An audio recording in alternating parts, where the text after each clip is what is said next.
Sunday ఎప్పుడు chicken మటనేనా? ఒక్కసారి మా అమ్మ చేసే చేపల పులుసు మీ ఇంట్లో తయారు చేసుకొని తిని చూడండి. ఒక్క ముక్క తినేవాళ్ళు 3 ముక్కలైతే తింటారు. ఖచ్చితంగా చెప్తున్నాను నేను. ఫస్ట్ మనము చేపను నీట్‌గా కడిగి క్లీన్ చేసిన తర్వాత పసుపు, ఉప్పు, కారం పొడి వేసుకొని మ్యారినేట్ చేసి ఇలా అటు ఇటు 1 మినిటే అండి, ఎక్కువ అయితే వేపకూడదు. వేయించుకున్న తర్వాత పక్కన పెట్టుకోవాలి. అలాగే చేపకు మిగిలిన ఆయిల్ అనేది ఉంటుంది కదా, ఆయిల్ తీసుకొని అలాగే ఆవాలు, కొద్దిగా తెల్లగడ్డ, అలాగే కొద్దిగా ఎర్రగడ్డ, అలాగే కొద్దిగా కరివేపాకు అవన్నీ వేసి బాగా కలియబెట్టండి. అలాగే కొన్ని చుక్కలు ఆముదం అయితే వేసింది. నేను అడిగాను, ఎందుకు మా ఆముదం వేస్తున్నావంటే, ఆముదం వేస్తే నీ సువాసన రాదమ్మా అని చెప్పింది. అలాగే పసుపు, టేస్ట్‌కు తగ్గట్టు సాల్ట్ కూడా తీసుకొని బాగా కలియబెట్టాలి. ఒక టమోటా కట్ చేసుకొని అందులో వేసుకోవాలి. అది కూడా బాగా మగ్గనివ్వాలి. నెక్స్ట్ ఫస్ట్ మసాలా, ఇక్కడ చూపించిన మసాలా తీసుకొని వాటిని ఫైన్‌గా వేయించి మిక్సీ పట్టుకొని వేసుకోవాలి. తర్వాత ఇక్కడ మా మమ్మీ 1 కేజీకి అయితే 100 గ్రామ్స్ చింతపండు నానబెట్టి ఓన్లీ చింతపండు రసమే ఆ కప్పు నిండా 4 వాటర్ అయితే పోసింది. మేము ఇక్కడ చేపలు కొద్దిగా వేయించుకున్నాం కాబట్టి మాకు కొద్దిగా ఎక్కువ వాటర్ అవసరం అవుతాయంట మా మమ్మీ చెప్పింది.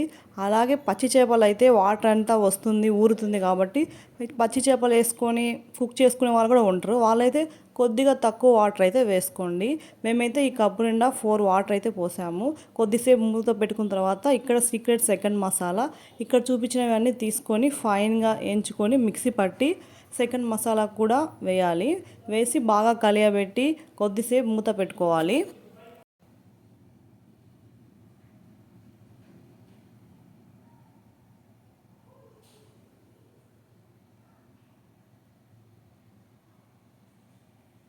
నెక్స్ట్ మనం వేయించుకున్న చేపల్ని ఒక్కొక్క ముక్క ఇందులో వేసుకోవాలి. ఇలా అన్ని ముక్కలని నిదానంగా వేసుకోవాలి. మనం వేయించుకోవడం వల్ల ముక్కలు ఎలా అంటే చిదిరిపోకుండా కొంచెం స్ట్రాంగ్గా, టేస్ట్ కూడా చాలా బాగుంటుంది.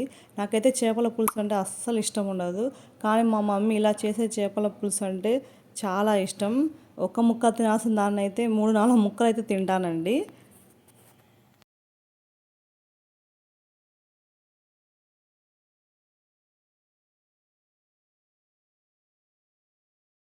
లాస్ట్లో కొద్దిగా కరివేపాకు వేయండి. తర్వాత కొద్దిసేపు మూత పెట్టి ఒక 15 మినిట్స్ పాటు చేపల్ని వదిలేయండి.